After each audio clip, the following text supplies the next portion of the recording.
All right, let's get into it. Today we're going to talk about a legal case that, on the surface, just sounds like a squabble between two guys. But it ended up changing how we think about, well, owning stuff.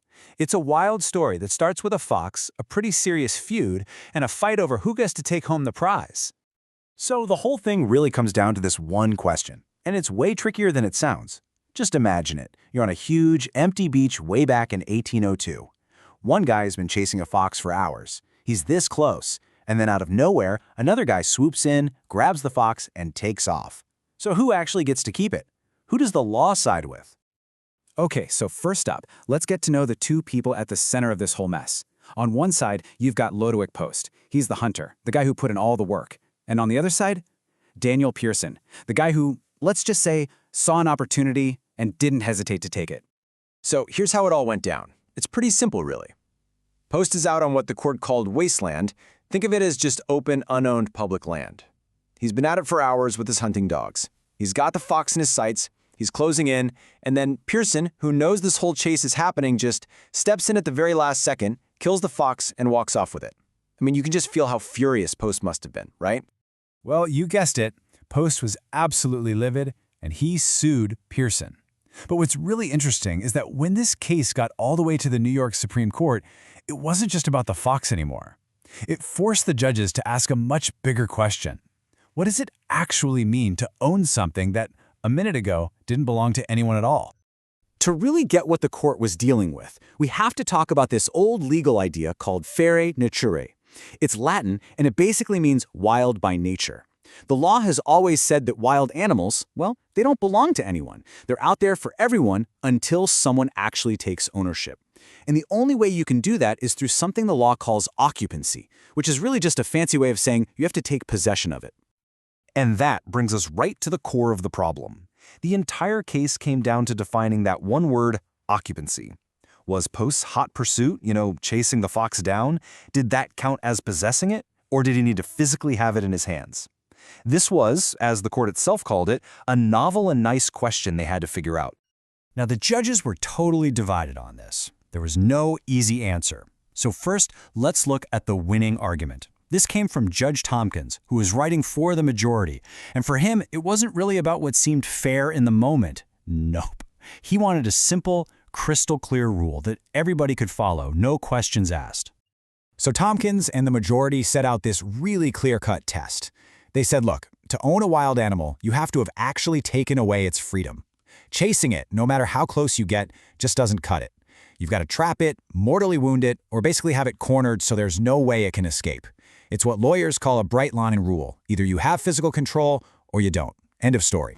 And why did they do this? Well, in their own words, it was for the sake of certainty and preserving peace and order in society. See, Tompkins was worried that if just chasing something was enough to own it, you'd have endless fights. I mean, how close is close enough? Who was running faster?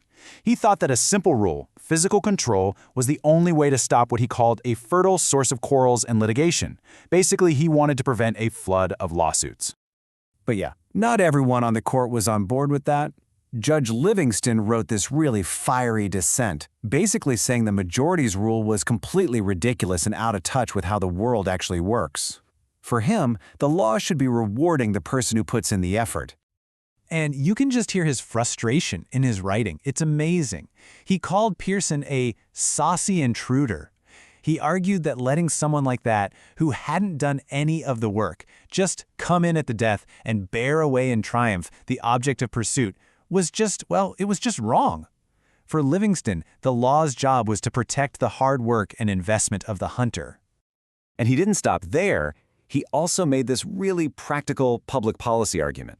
See, back in those days, foxes were seen as pests. They killed chickens, they were a nuisance. Livingston's point was, hey, society wants people like Post to hunt these things, but who in their right mind is going to spend hours tracking a fox if some random person can just swoop in and steal the prize at the end?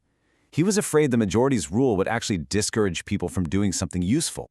So right here, you can see these two completely different philosophies about what the law should do, just clashing head to head. On one side, you have Tompkins, who's all about having a clear, predictable rule to keep the peace.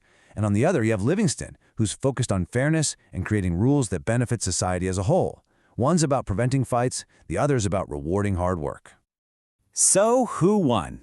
How did the court decide? Let's get to the final verdict. And maybe even more importantly, how this little fight over a fox from 200 years ago created a legal rule that still impacts our lives in huge ways today. In the end, the court sided with Judge Tompkins and the majority. The original decision, which had actually favored Post, the hunter, was reversed.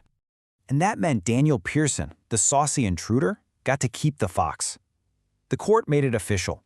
Lodewyk Post's hard work, his hours of pursuit, they gave him zero legal right to that animal. Why?